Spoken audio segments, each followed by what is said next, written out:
మా ప్రభుత్వంలో గత ప్రభుత్వంలో వైఎస్ఆర్ కాంగ్రెస్ పార్టీ అధికారంలో ఉన్నప్పుడు జగన్మోహన్ రెడ్డి గారు ముఖ్యమంత్రిగా ఉన్నప్పుడు మహిళలకు ఎంత భరోసా కల్పించారు. ప్రతి అడుగులోనూ ఒక సోదరుడిగా ఒక కొడుకుగా తోడుండి మహిళల్ని ముందుకు నడిపించిన ఘనత వైఎస్ జగన్మోహన్ రెడ్డి గారిది.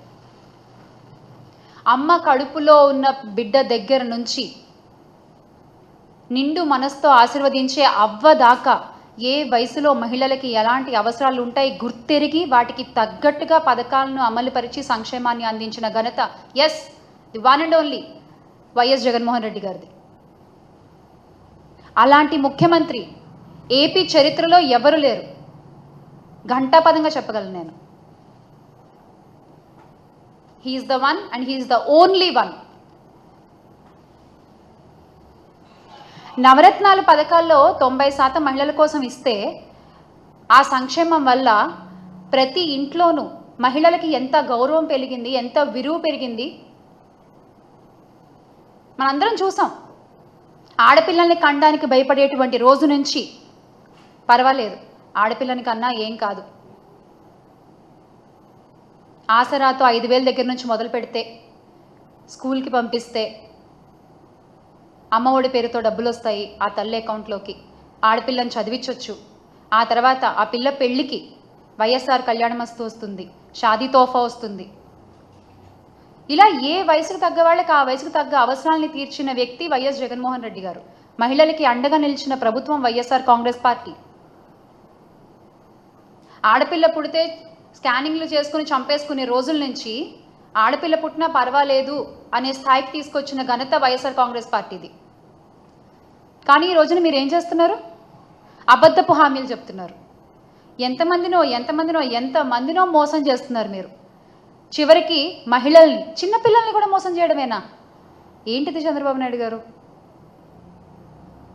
ఈ రోజున మీరు 33% రిజర్వేషన్ అని మాట్లాడుతున్నారు కదా, కానీ ఎలాంటి ధర్నాలు జరగకుండా, ఎలాంటి పోరాటాలు చేయకుండా, ఎవరు నోరు తెరిచి ఇది అడగకుండానే మా జగన్మోహన్ రెడ్డి గారు మహిళల కోసం 50% రిజర్వేషన్ అనేటువంటిది ఆయన చేసి చూపించారు. ఎవరు అడగలేదు ఆయన్ని, ఎవరు దానికోసం పోరాటాలు చేయలేదు. కానీ ఆయనకి తెలుసు ఒక మహిళ కోసం నించోవాలి అని ఆయనకు తెలుసు. అందుకనే ఆయన చేసి చూపించారు. అందరికంటే ముందుగానే ఆయన మద్దతుగా నిలిచారు. వైఎస్ జగన్మోహన్ రెడ్డి గారి దార్శనికతతో వేసిన అడుగులు ప్రతి ఒక్క మహిళలో ఎంత ధైర్యాన్ని పెంచాయో గత 5 ఏళ్లలో మనం చూసాం. అలాగే ఆయన మంత్రివర్గంలో తొలిసారిగా హోంమంత్రిగా ఒక మహిళకి పదవినిచ్చి వైఎస్ఆర్ గారు రికార్డు సృష్టిస్తే ఆయన అడుగుజాడల్లో నడుస్తున్నటువంటి మన వైఎస్ జగన్మోహన్ రెడ్డి గారు ఆ మాటని ముందుకు నడిపిస్తూ ఆయన మంత్రివర్గంలో అణగారిన వర్గానికి చెందిన 5 మహిళలకి హోంమంత్రిగా ఆయన అవకాశం కల్పించారు. అంటే మొట్టమొదటిసారిగా మనం చూసుకున్నట్లయితే కనుక తొలి మంత్రివర్గంలో దళిత వర్గానికి చెందిన మేకతోటి సుచరిత గారు, అలాగే ఉప ముఖ్యమంత్రిగా గిరిజన మహిళ పాముల పుష్పశ్రీవాణి గారు, మళ్లీ విడత విస్తరణలో హోంమంత్రిగా దళిత వర్గానికి చెందిన తానేటి వనిత గారు, మరో 3 మహిళలు, ఆ డిప్యూటీ సీఎం కావచ్చు, హోంమంత్రి కావచ్చు, సబ్జెక్ట్ టు కరెక్షన్, ఇలా చాలామందికి మహిళలకి ఆయన మంత్రివర్గంలో స్థానాన్ని కల్పించారు. ఆర్థిక, సామాజిక, రాజకీయ వర్గాల్లో మహిళలు ముందుండాలి అన్నటువంటి సదుద్దేశం జగన్మోహన్ రెడ్డి గారిది. రాష్ట్రంలో 13 జెడ్పీ చైర్మన్ పదవుల్లో 7 మహిళలకే ఇచ్చారు. 26 జెడ్పీ వైస్ చైర్మన్ పదవుల్లో 15 మంది మహిళలకు అవకాశం కల్పించారు.